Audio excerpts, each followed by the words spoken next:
I'm really excited to get started here today with this webinar about customs. And I know that this is the middle of the day. You got a lot going on, but what we have today is this really incredible crew of people that know how to take customs and turn it into something interesting. And I know that's not necessarily the easiest thing in the world, but we're really looking forward to it. What we're going to be talking about today is basically how you can turn customs into something that you understand and comprehend. And if you attended our last webinar a couple of weeks ago, you know that we're not trying to turn you into experts, right? Customs is something that takes a long time to learn, and you'll hear that from the speakers that are talking today. But at the end of the day, our goal is to turn you into a more empowered importer or exporter, somebody that knows the right questions to ask and knows how to ask them when you're speaking to your supplier or speaking to the logistics provider that you end up using. So a quick couple of words about the people that you'll be hearing from today. Our first speaker is JP Makilya. He runs freight services at B2B and the B2B logistics department at Alibabacom North America. He's been in the logistics space for a while. Prior to working at Alibaba.com, he also worked at Flexport, which is a very rapidly growing digital freight forwarder. The second speaker is Ben Bidwell, who you'll hear from him about how far back his customs experience actually goes. Needless to say, he's been at C.H. Robinson, one of the U.S.'s largest NVOCCs. They move over 700,000 TEUs every year. So he's been at C.H. Robinson for about 16 years now. He now is the Director of North America Customs and Compliance. And my name is Eitan Buckman. I'll be moderating this today. I'm the Chief Marketing Officer at Freightos. But more important, I'm somebody who's very curious about customs. I have this very clear memory of tuning into Planet Money on NPR and hearing this episode about Santa Claus suits. And this entire debate around whether Santa Claus suits were festive items or clothing. Because if the Santa Claus suits were manufactured too well, they could be classified under clothing and then a separate tariff would apply. And at that point, I was like, wow, this is crazy. How on earth could you possibly classify this? How could you figure out what you're trying to import and how you actually get through that hurdle of importing something overseas? And that's really what we're going to be looking at today. So we basically have split this up into three different parts. We're going to start with what's basically a crash course on customs clearance. I've always looked at this from the freight side. You have to move something from A to B. But between A and B, between your origin and your destination, there is this huge barrier called customs, where you need to figure out what exactly it is that you're importing, what classification it has, and what tariffs and necessary certifications you'll have in order to import it. And that's what we're going to kick off with Ben talking about customs clearance and what it actually means. The second thing is trying to take all of the experience that we've amassed with Ben and JP talking from their perspective, and also all the experience that we've had at Alibabafreight.com, and try to highlight where things actually go wrong and what are the things that you can proactively identify in order to make sure that they don't go wrong for you. And the third thing we'll be doing is going over some questions and answers. I'm sure all of you have come here with some questions that you really want answered. So we have a couple that we've already gotten in advance from some of our customers, but if you have any questions during the course of this webinar, please feel free to drop them in the Q&A section on Zoom. We'll try to be as proactive as possible during the course without getting distracted from actually speaking, and we'll certainly get to them at the end. So if there are any, if you do have any questions, again, drop them in the Q&A below. With that, I'm going to hand it over to Ben to start off by telling us what a customs broker even does. Ben, take it away. Great. Thank you so much for the warm welcome. Definitely excited to be here and part of the conversation today. I've heard from friends and family and others that customs brokerage is kind of an odd business to be in. So I don't know what that says about me, but anyway, here we are. I was really interested in customs from a very young age, and I'd say my first real recollection of it was maybe when I was 7 or 8. I went to work with my mom for a day, and my mother was an import specialist with Customs and Border Protection for I think roughly 31 years. And I'll never forget walking into her office and seeing like 20 pairs of perfectly good shoes and boots. But then they were sliced right down the middle. And I remember asking, why on earth would you guys, cut these up? These looked like they were great shoes. And she said, well, we need to confirm how they're made, what all the materials are, et cetera, to make sure that the people that are buying them are telling us the right things so that they can pay the right amount of taxes. Now, most of that went over my head at that age, but I still thought it was really intriguing that her job was to basically tear things up, cut things open, make sure that it is what it says it is. I was always fascinated by that. So your customs experience goes way more than 16 years back. Right. You've been doing this for longer. Amazing. Right. So yeah, definitely a lot of good stories growing up. So when I finished school, she suggested that I apply to a local company, which was C.H. Robinson, and the rest is history. Now, I guess, as Eitan mentioned, this customs compliance, that whole world, can be kind of a dull subject, so we'll definitely try and keep it as energetic as possible. So what does a customs broker even do? Great question. So one, a customs broker, they are a licensed professional. So we do go through a certification process and have to obtain a license through Customs and Border Protection, also known as CBP. And so, feel free to reel me in if I'm throwing out the acronyms too quickly and they need some definition. But we are licensed professionals with CBP. And so we act as agents on behalf of CBP to facilitate shipments on behalf of importers coming into and through the United States. Now, from a CBP perspective, our role is to ensure that goods are declared properly when they're coming into the country, making sure that there's no contraband in the shipments, et cetera, right? Those are all the things that CBP tasks us with, making sure that all of the information and data that they get is correct. Now, from a business perspective, it's a little different. From a business perspective, our job is to assist importers in getting their freight into the country as quickly and frictionless as possible, and hopefully paying the least amount of duties and taxes possible while still doing it, in the correct manner. And Ben, I guess a quick question on that is the customs broker always the same person as the freight forwarder, or are those ever split responsibility? So oftentimes it is, oftentimes it is not. It really depends. You can work with an independent customs broker, or you can work with a customs broker that is part of an NVO. And there's really, some say that there's pros and cons to each. So it's really just whatever you're comfortable with. Gotcha. Thanks. Next slide, please. So there's really, I guess we want to talk about the three different types of entries. And when I say three, it's, I think we'll actually touch on four. But there's the formal customs clearance, which is a commercial shipment that's valued at $2,500 or more. And that's really, I think, what we're going to focus on today. There's also informal entries, which are valued at $2,500 or less. And then something called Section 321 or de minimis entries, which are your parcel packages, which are going to be valued at $800 or less. And then that fourth one that sits out there is ISF. So ISF, while it's not technically an entry, ISF is importer security filing. And that is a security filing that has to be done for all ocean cargo coming into the U.S. prior to cargo leaving origin. And so I think, we'll talk about ISF a little more, but that's certainly something to call out that, it's not an entry, but it is a required filing for ocean freight. And then the last thing I want to call out when we're talking about entries is anti-dumping and countervailing duty.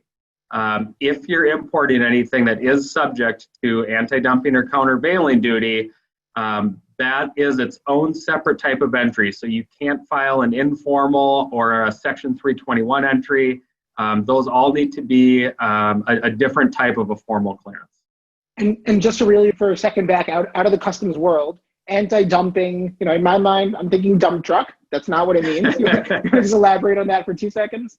Yeah, absolutely. So anti-dumping is where the U.S. government has deemed that the product that you're bringing in either harms U.S. industry, so the U.S. manufacturing sector of that specific commodity or type, or countervailing is where they would look at it and say the country that you're importing from, that government is subsidizing the manufacture of those goods, so it's not on a level playing field. And so whenever you're talking about anti-dumping and countervailing, you're going to hear that term level playing field. And I guess the bottom line purpose is that anti-dumping and countervailing is the government's goal, I guess, is to level the playing field. Gotcha. Thank you. Yep. So clearance into the U.S. Unfortunately, when importing, documentation does play a huge factor. So the first required piece of documentation is a power of attorney. And a power of attorney is a document that authorizes the customs broker to act on behalf of you as the importer. It does need to be signed by an officer of the company, and customs brokers are sticklers about that, mainly because we can get in trouble from customs if it's not done properly. But that can take additional time, so it is important that get taken care of as early in the process as possible. Next thing is single transaction bonds versus continuous bonds. A single transaction bond, as you would imagine, is a bond that you would obtain for each and every shipment that you're bringing in. There's a cost associated to it, and really if you're going to import more than 3 or 4 times a year, you may want to strongly consider a continuous bond, which would cover all of your shipments for that calendar year. The one thing I'd call out here is specific to that ISF or importer security filing is that you would need a single transaction bond for your ISF filing as well as your customs entry filing. So again, your best bet if you're going to be importing more than a handful of times a year is to go with a continuous bond that would cover not only the ISF transaction, but it would also cover your customs entry. And then just general documentation. Just to stop you for 1 second with that. Yeah. Quick little question. So, I'm seeing that we've actually had a couple of questions about this, but are there substantial differences between an LCL or less than container load shipment and a full container? So far, it seems like the process is mostly similar, with the exception of possibly the value of the goods, where an LCL shipment might be under 2,500. Is that the only difference? I mean, from a transportation perspective, there's certainly countless differences. Right. From a customs clearance perspective, there's not a ton of differences. Ultimately, you have to declare what's in the shipment to customs. And so really, I wouldn't call out any significant differences. Awesome. Thanks. All right, back to the documentation. Yeah, so documentation. There's a lot of documents. Now, what you see in front of you are really the most common and that are going to be required for every shipment. So we're going to need a bill of lading, a commercial invoice, packing list, arrival notice, all of those things that are going to tell us the transport type, what's in the shipment, etc. And then there's always this category of special documentation. Well, what does that mean? And that can encompass a lot. Whether it's a certificate of origin, if you're going to be utilizing a free trade agreement, or a specific certificate that one of the partner government agencies or PGAs, like the Food and Drug Administration, any type of documents that they may require. And so the one thing I would call out is this is your opportunity as an importer to really be prepared. Don't be afraid to ask questions, whether it's to your forwarder, your broker. As a customs broker, we can submit your entry to customs very early on in the process. And really, I would say 9 times out of 10, when there's a delay in a broker submitting an entry to customs, it's because of either missing documentation or incorrect or incomplete information. And so, don't be afraid to reach out and ask, is this all the documentation I need? Is there anything else? If everything's in order, it certainly decreases the likelihood of exams or additional documentation reviews by CBP. Okay. So just to make sure that I got this right, and for those of you who have picked this up faster than me, I apologize for going back to it. So the high level view right now is that basically there's two different ways that you can import: formal or informal. One with informal, which works for far lower value goods, so more maybe for sample importing. If that's correct. Am I good so far? Yep, absolutely. Perfect. Okay, and then one of the fastest ways to streamline things going forward is to make sure that you have all the documents that you'll need as far in advance as possible, so your customs broker can start with the clearance before your goods even reach the U.S. Absolutely. Cool. Yep. And then there is a question that came in about whether there's a standardized cost for continuous bond. How is that actually priced out compared to a single bond? So really, your single transaction bond you're gonna typically get a price from a customs broker at a price per thousand based on the entered value. So, whether it's a couple dollars per thousand, et cetera. And if your entry does have anything, if you're importing any product that's subject to a partner government agency or anything like that, then it's based on 3 times the value. So if you're importing $10,000 of some food product, and you're going to do a single transaction bond, the bond that you have to get is actually a $30,000 bond. And then a continuous bond, there's different market rates out there. Really just best to inquire with your customs broker. Gotcha. Okay, cool. And then I think see another question, and it's actually something that I've always been a little bit curious about. Some goods it's not clear, cut and dry exactly what you're actually importing. So one of the questions that came in is about solar lights, where solar panel is one component and the light is another component. So how do you actually figure out which component of the product you're importing gets the tariff applied to it? Or do you actually have separate tariffs for different components in one product? So it really depends on the specific scenario that you're looking at. And there are a lot of rules to tariff classification, and we would even say tariff classification. I think I said the other day it's considered an art. There's a lot that goes into tariff classification. Not so much if you're talking about a plastic cup or a computer mouse, something like that. But when you get into some of these more technical items, and when you start commingling products together, you're really looking at what is the material good, what is the value of all of the components, all of these things. And so instances like that, you should really sit down with a customs broker and talk through exactly what you're importing, and share the values, the materials, all of those different things, to really get an understanding. And one of the interesting things is that oftentimes we might tell you, if you import it like this is what we believe you'd be paying in duties and taxes. But if you modify it slightly, or if you change how your process is, it could save you substantial money. So there's also opportunity there. So that's super interesting, because I've actually never even heard about, I've always kind of conceptualized this as a continuous process where you source the goods, you move them, you pay the customs.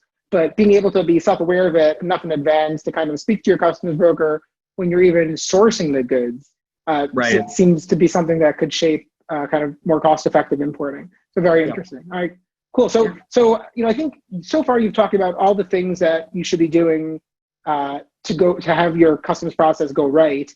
What we always kind of like to talk about a little bit more is where things go wrong, right? Where can people actually avoid the pitfalls that they typically run into when it comes to customs clearance. And for this, maybe we'll kick off with JP, if that's okay, JP, kind of walking through, I think, the number one issue that we constantly run into.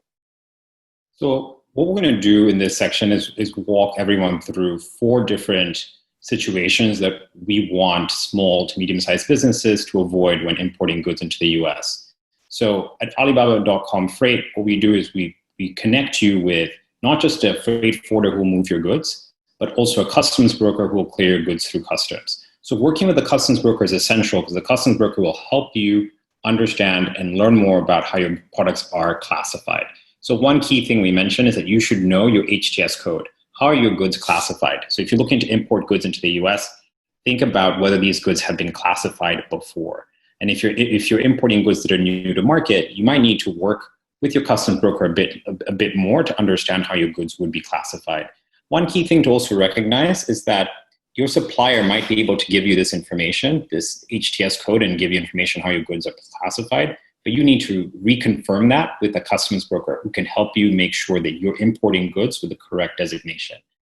One thing to just keep in mind is that the reason why it's so important to know your HTS classification for the goods you're importing is that if you misclassify your goods, and you do this a number of times, CBP can levy punitive duties and can essentially charge you these sort of punitive duties to punish this type of behavior. So the one thing that the customs authorities want to make sure is that goods are correctly classified, and that's why they have these punitive duties in force. So if they do discover that you're misclassifying your products, you'll be subject to additional duties on top of whatever you've already paid for. So that would make it even economically sort of detrimental to import these goods into the US, because you'd be losing even more money in terms of paying these punitive duties.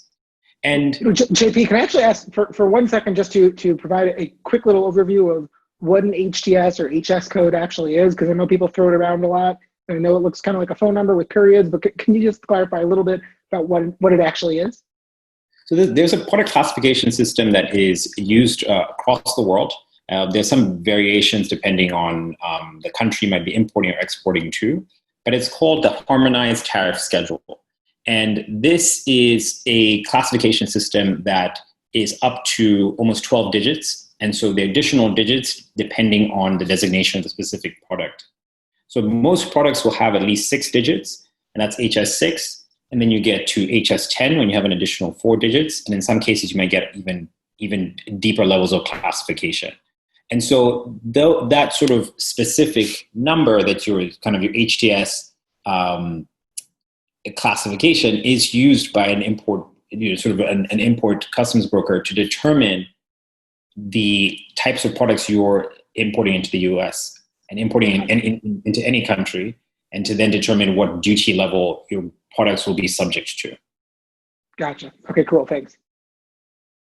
Okay, so just moving on quickly to anti-dumping and countervailing duties. So Ben had mentioned what anti-dumping is and what countervailing duties are. So one thing to keep in mind is anti-dumping rules change from time to time. They will vary depending on the sector that one is in, and also dependent on the sector that, let's say, another country is subsidizing a particular industry.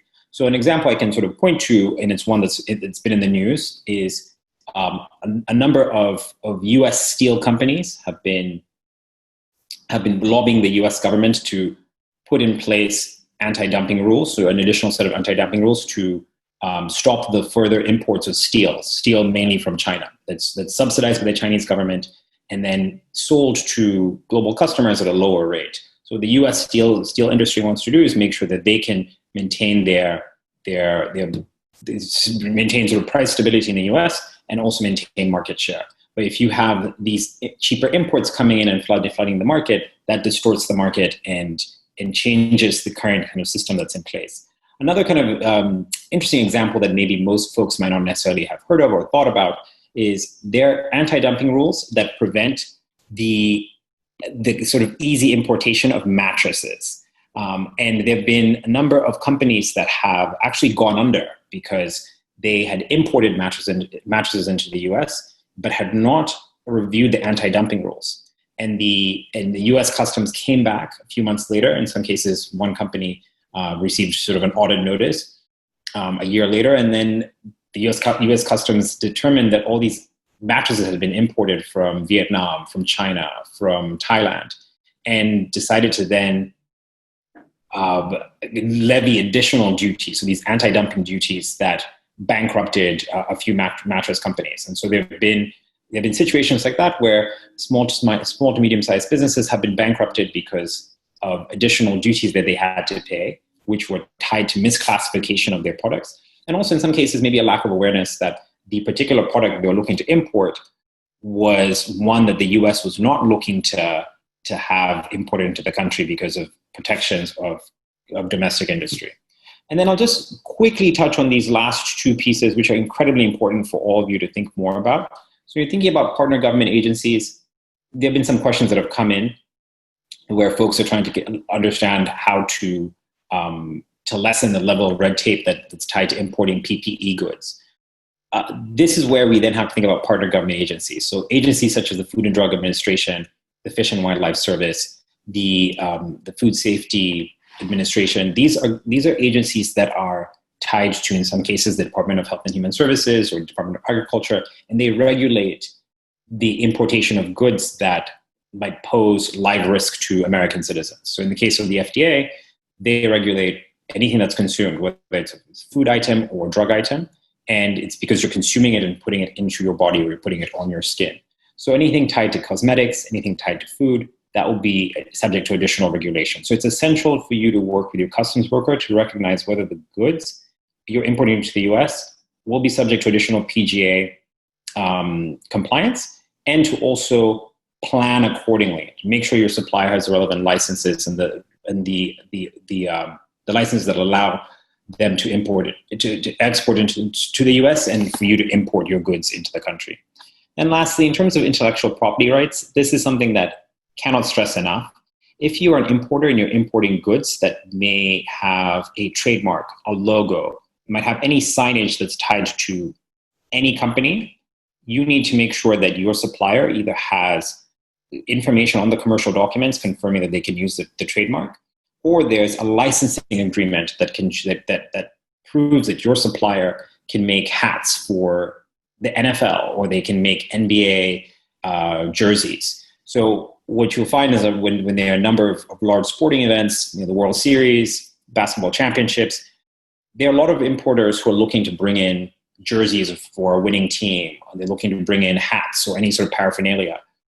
If your supplier does not have the license to use a particular trademark or logo, the U.S. Customs authorities will seize your goods, and they will refuse to release them, citing intellectual property right violations. So those are things to keep in mind, and things that your customs broker can help you work through to ensure that you can import successfully into the U.S.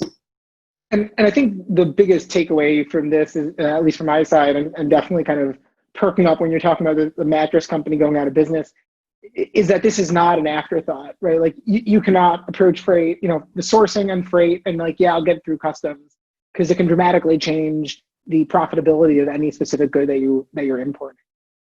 Yes, for sure. Yeah.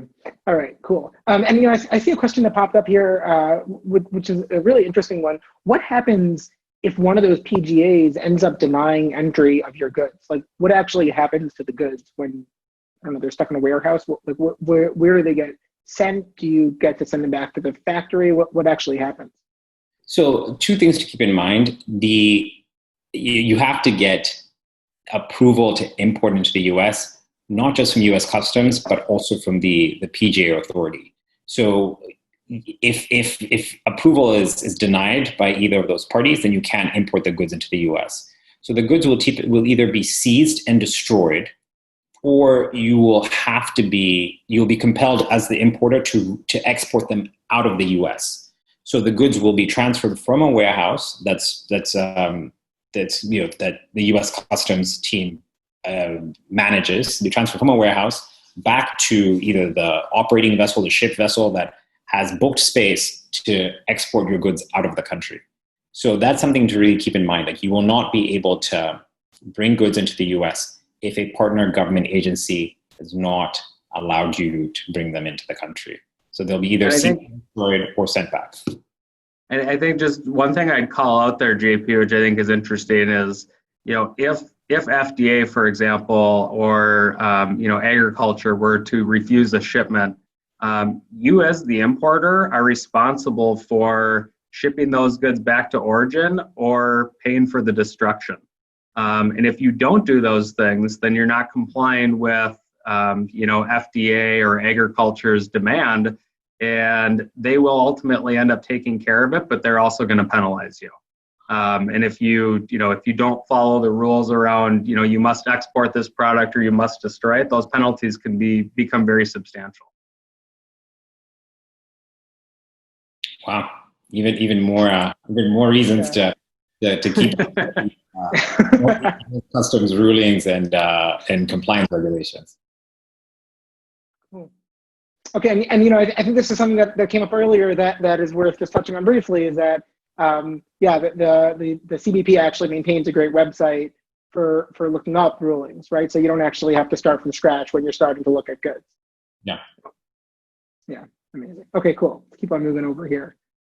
So something else that I think a lot of importers who, even the ones with the most experience, might overlook are things related to labeling and packaging. So labeling and packaging is something that I cannot stress enough how important it is to think about this very early in the shipment life cycle. So if you're an importer and you're looking to bring goods into the US, you need to understand that goods that are imported into the US need to be labeled and packaged in a compliant manner. So we're going to focus first on labeling. So for goods that are imported into the US, all those goods have to have English language labeling. In some cases, you might have, if you're importing goods from a specific market, let's say you're importing goods from France, they might be labeling that's in French, but they must be labeling in English as well. So you can have dual language sort of labels, or in some case of importers that are importing to the US and selling to a particular market, you might want Spanish labeling, but you must have English labeling. So that's one thing to keep in mind. Another thing to also mention there is there's going to be specific labeling requirements depending on the types of goods you're importing. So if you're importing goods that are PPE related, or sort of they might have some sort of medical use case, there needs to be specific kind of labeling requirements you need to adhere to. They might need to be a section where it's directions of use. It might be a section where you need to have either licensing information or information tied to when the goods must be used by, so a best buy date. So these are sort of specifications that your customs broker will help you think through. But also, if you're working with a supplier, if that supplier is fairly experienced, will have some additional knowledge about this. But one key thing to keep in mind is the labeling must be in English, and it also will be tied to the particular type of product you're importing into the US. So keep that in mind and make sure that is something that you have top of mind so that your goods are not produced, shipped to the US, and then you then discover that they have the incorrect labeling. The next thing to sort of talk more about is packaging. And so when most people think about packaging, they're thinking about just the cartons themselves. They're thinking about whether they have enough styrofoam to take care of any fragile items that are inside the parcels or inside the cartons. But let's now take a few steps back and think about how these cartons are typically moved around. Most of them are moved on pallets. And we have a picture of wood pallets. Most carton shipments are built on pallets at origin. It's cheaper to typically palletize your shipments at origin in China or in India or any of these other markets when you're importing into the US. And it's also easier to handle palletized freight because shipping loose cartons in some cases might also lead to the loss of your products. However, the type of pallets that your cartons are built on is incredibly important. The pallets that the US sort of allows imports to come in under have to be either plastic pallets that are subject to less compliance regulations, or wood pallets that are ISPM 15 certified. So right now, I'm not necessarily going to talk about what ISPM 15 means, something that we can provide more information on. But the one thing to keep in mind is that these pallets need to be wood. They need to be heat treated. So they're typically wood pallets that are subject to heat treatment. And that typically will kill any sort of fungal sort of growth that might be in the raw timber itself. And the reason why the heat treatment is essential is because once these pallets are brought to the US, if the pallets have any sort of fungal microbes, that could then have an impact on the local timber, the local sort of like forestry industry. So the US government is incredibly fastidious in trying to kind of ensure that pallets are heat treated and that also they're properly certified. So if the pallets are properly certified, they will have a stamp, and that stamp will be typically one tied to the type of regulation I've just mentioned, the ISPM 15 stamps, but that I can't stress enough. I worked with an importer about 2 years ago who was importing some ceramics into the US from India. And this importer, this was one of their first shipments, importer had to send the entire shipment back because the shipment had these pallets that were not heat treated. So these pallets were not compliant with the ISPM 15 regulations. So that's incredibly important, and it's not something that I can stress enough, because that shipment was sent back, and that specific business owner was not able to make sales and make good on that inventory that they had sourced from their Indian supplier. So 2 things just to mention again: labeling must be in English. Also, will be tied to the type of product you're importing. Medical equipment, baby toys, or anything sort of related to the use of that's regulated by a number of other industries. And then packaging comes down to the pallets. Make sure that your supplier is using pallets that are heat treated and ISPM 15 certified. Awesome. Cool. Thanks. Moving on to the next item. I just want to be mindful of the time there. Yeah, definitely. So record keeping, it's a back-end challenge. It's, one of those things that's required. Customs mandates it. And so what documents do you need to retain? It's all of your customs documents, and then just really everything, purchase order through payment. You need to keep your documents for a minimum of 5 years after entry into the U.S. The biggest exception there is with anti-dumping and countervailing, which can sometimes extend much later. It's definitely something to be mindful of, because if customs comes back and asks for documents at a later time and you can't produce them, they can certainly penalize you, which is up to $10,000 per infraction.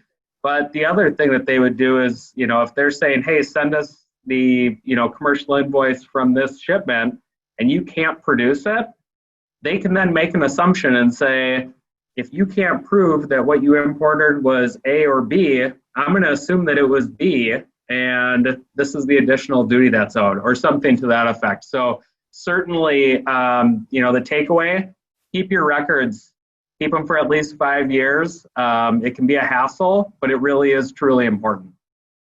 Cool. And just because there's a question that had come in before around this, Sure. Does the record keeping constitute the link that you can actually still be penalized? So, how long after an import was actually cleared can you still potentially be fined on it? That's really a loaded question, and there's so many different factors.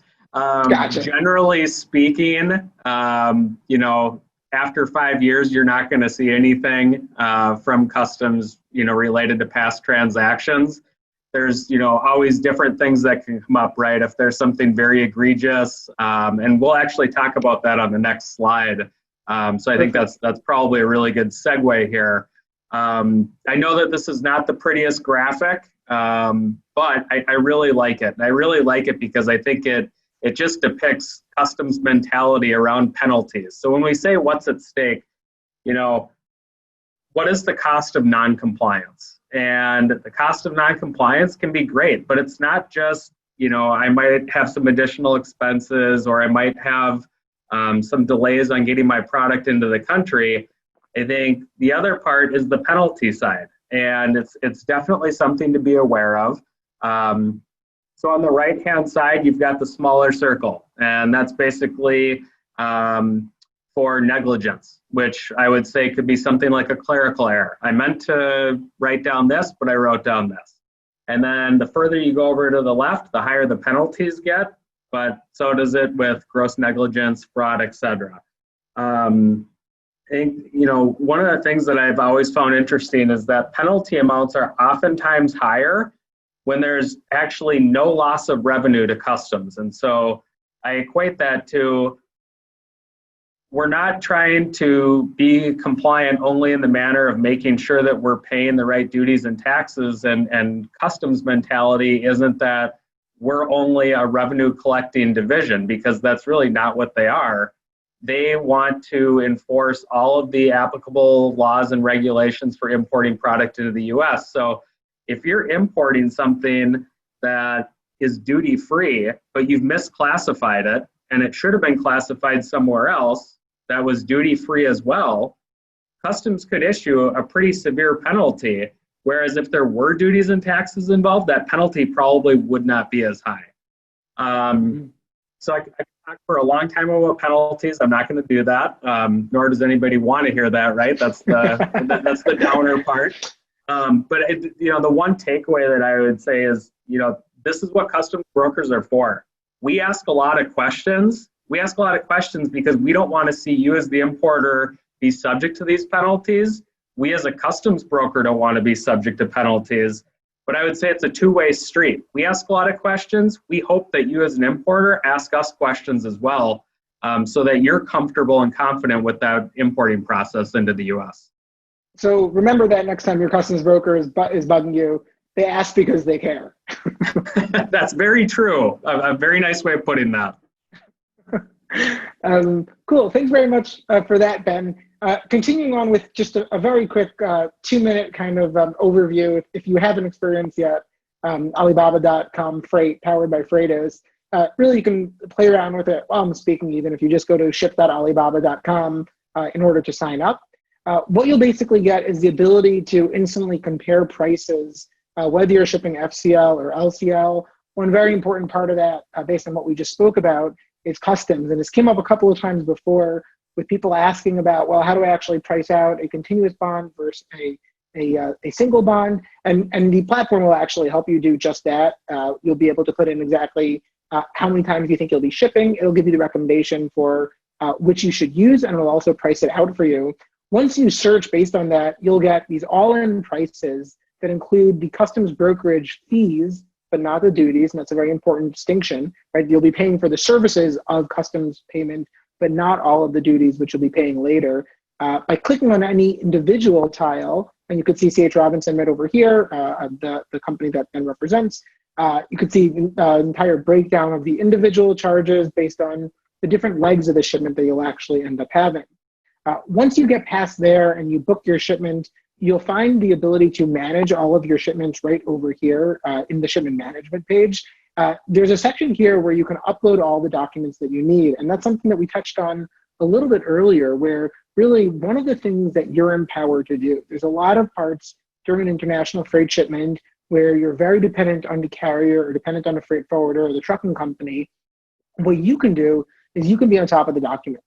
And you can make sure that you're demanding or receiving the right documents from your supplier, and that as soon as you get them, you're passing them on to the freight forwarder to help them book the actual shipment and facilitate the customs as well.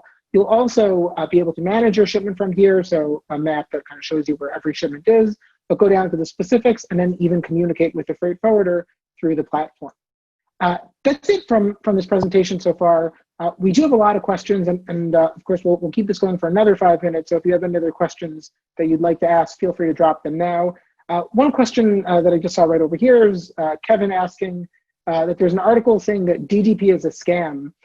Do DDP forwarders by sea or air really pay for all of your customs duties? JP, Ben, whoever gets there first. I can take the first stab at it. So I've never heard that DDP is a scam. However, I think that, if anybody's trying to scam you, that they can certainly do that. I think the biggest thing with Incoterms is having that full understanding of what they are and understanding who's responsible for what. And I think as long as you understand what you're paying, whether it's under DDP or FOB terms, but being able to compare the two while also factoring in what type of responsibility and what type of risk do you want to take on as part of that transaction. So, I haven't heard specifically that DDP is a scam. I don't believe that it is. However, if somebody were trying to, scam anybody, sure, I think you could do it probably under any of the Incoterms. The biggest thing is just having that understanding. And so, they say knowledge is power. That would certainly factor in here. Cool. And then another question. Oh, sorry. Go ahead, JP. I'm just going to mention one quick thing. So what we typically see is DDP is the Incoterm that will be used for shipments that are lower in import value, and different Incoterms are used for large freight shipments. So if you're just importing a small parcel, and the company that you're trading with is happy to take care of the customs charges, and they're able to give you a DDP price, that's entirely fine. But we've seen mainly in e-commerce that's tied to smaller B2C type orders. Cool. Okay, thanks, JP. And then, we've talked a little bit about paying customs. Who are you actually paying the customs? Like, you write out a check to somebody. Like, how do you actually pay the U.S. government for your customs? So, as a customs broker, we definitely help facilitate that payment. And so, there's really, two main ways to pay customs. One is the customs broker pays customs. It's electronic, so it's just all done, ACH, bank account to bank account. But customs issues a statement to the broker, for all of their shipments for, every day or every month, however it's set up. And then we pay customs and then invoice the importer. The other way is importers can set up direct ACH with customs, and they can set it up so that, they have to pay customs within the 10-day requirement, or they can set up something called periodic monthly statement, where they pay customs once a month, which does allow you some additional time for a duty float. So periodic monthly statement would work that all of your duties and taxes that would regularly be due in the month of March, under periodic monthly statement would not be due until the 15th working day of the following month, so the 15th working day of April. And so when you think about paying up front or paying in whatever terms your broker or forwarder, or whatever those terms are, with customs, you can actually realize longer terms, up to 45 days. Thanks. And then I think, JP, a good question possibly for you. I know a lot of users that source their goods on Alibaba will tend to have some type of sample shipment prior to actually sourcing, their full shipment load. Is there a difference in how customs are paid for express shipments, which you typically use for your sample? So there is a difference because, as Ben had mentioned earlier in the presentation, there are three types of clearances. You have formal clearances for goods that are valued over $2,500, informal clearances for goods that are under $2,500 but over $800. And then what we see for most express shipments, those shipments are valued under $800. And when you're importing goods from other countries into the U.S., goods that are below $800 are not subject to any duties. So all you need to pay for is your shipping.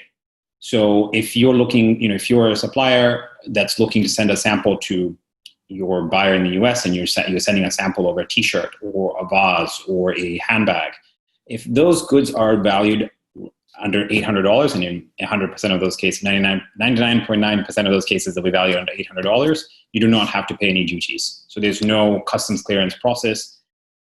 As long as the goods are under 800, you can get them. Just all you need to pay is for shipping. Gotcha. Okay, thanks. And I think that does bring us to the end of our time. I'm sorry for the questions that we didn't manage to get to. Ben and JP, thank you so much for all this knowledge dump, anti-dumping, but for all this knowledge around customs. I really found it quite informative, and I'm sure that all of the listeners did as well. So thank you both so much for your time. And I just want to invite everybody else that's listening here, if you have more questions, we have a lot of information that lives at ship.alibaba.com. And of course, at Freightos.alibaba.com, the Alibaba Freight platform is right there with live chat if you have any other questions. So thanks very much. We'll be having another webinar on a very similar topic towards the end of July. So stay tuned. Make sure that you read those emails because we'll be reaching out to you in not so long to invite you to that. Thank you so much for your time and have a great day.